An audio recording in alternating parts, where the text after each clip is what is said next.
ആദ്യ ദിനം എമ്പുരാന്റെ റെക്കോർഡുകൾ മറികടക്കാൻ വേണ്ടി ദൃശ്യം 3 ഇന്ന് ഇതാ എത്തിയിരിക്കുകയാണ്. ഹലോ ഫ്രണ്ട്സ്, എല്ലാവർക്കും മൂവി ടോക്സ് ആൻഡ് റിവ്യൂവിന്റെ പുതിയൊരു വീഡിയോ ഇട്ട് സദാപ്പന്നത്തെ വീഡിയോ ഫോട്ടോ നമ്മൾ പങ്കുവെക്കാവുന്ന ദൃശ്യം 3 എന്ന് പറയുന്ന ഏറ്റവും പുതിയ മലയാള സിനിമയുടെ ഫസ്റ്റ് ഡേ കളക്ഷൻ റിപ്പോർട്ടാണ്. വീഡിയോ ആദ്യമായിട്ട് കാണുന്ന സുഹൃത്തുക്കളാണെങ്കിൽ ഏറ്റവും ലേറ്റസ്റ്റ് ആയിട്ടുള്ള സിനിമാ വിശേഷങ്ങൾ അറിയാൻ വേണ്ടി ഇപ്പോൾ തന്നെ ചാനൽ സബ്സ്ക്രൈബ് ചെയ്ത് നോക്കുക.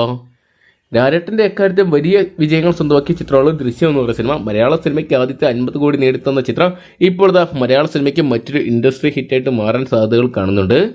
ആദ്യ ദിനം ഇപ്പോഴത്തെ ചിത്രം പ്രീസെയിൽ കളക്ഷനോടെ മാത്രം 33 കോടി രൂപയോളം സ്വന്തമാക്കിയിട്ടുണ്ടായിരുന്നു. ലാലേട്ടനെ കേന്ദ്ര കഥാപാത്രമാക്കി ജിത്തു ജോസഫ് ആയിരുന്നു ഈ സിനിമ അണിയിച്ചൊരുക്കിയിട്ടുണ്ടായിരുന്നേ.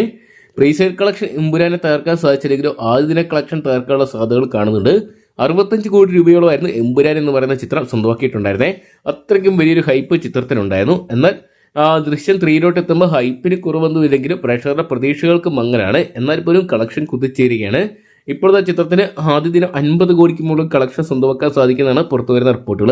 ഒരുപക്ഷെ വൈകുന്നേരത്ത് നല്ലൊരു ബുക്കിങ്ങും ഉണ്ടായിക്കഴിഞ്ഞാൽ ഒരുപക്ഷെ എമ്പുരാൻ്റെ റെക്കോർഡ് ബ്രേക്ക് ചെയ്യാനുള്ള സാധ്യതയുണ്ട്. ഇന്ന് വേൾഡ് വൈഡ് ആയിട്ട് ഇന്ന് റിലീസ് എത്തിയിരിക്കുന്ന ചിത്രം ആയതുകൊണ്ട് തന്നെ ഹെവി ബുക്കിംഗ് ആണ് ചിത്രത്തിന് ഓരോ മണിക്കൂറിലും കാണാൻ സാധിക്കുന്നത്. കാത്തിരിക്കാൻ ചിത്രത്തിലെ ആദ്യ ദിനത്തെ ഒഫീഷ്യൽ കളക്ഷൻ റിപ്പോർട്ടുകൾക്കായിട്ട്. അപ്പോൾ ദൃശ്യം എന്ന് പറയുന്ന സിനിമ, ദൃശ്യം 3 എന്ന് പറയുന്ന സിനിമയ്ക്കായിട്ട് നിങ്ങൾ ആരൊക്കെയാണ് ദൃശ്യം 3 എന്ന് പറയുന്ന മലയാള ചിത്രം നിങ്ങൾ ഇതിനോടൊപ്പം തന്നെ കണ്ടിട്ടുണ്ടെങ്കിൽ സിനിമയെക്കുറിച്ചുള്ള നിങ്ങളുടെ വലിയ അഭിപ്രായങ്ങൾ കമന്റ് ബോക്സിൽ പങ്കുവെക്കുക. അതോടൊപ്പം തന്നെ ചിത്രം എമ്പുരാൻ്റെ കളക്ഷൻ ബ്രേക്ക് ചെയ്യോ ഇല്ലയോ എന്നാണ് നിങ്ങൾ വിശ്വസിക്കുന്നത് എന്നുകൂടി കമന്റ് ബോക്സിൽ പങ്കുവെക്കാൻ മറക്കണ്ട.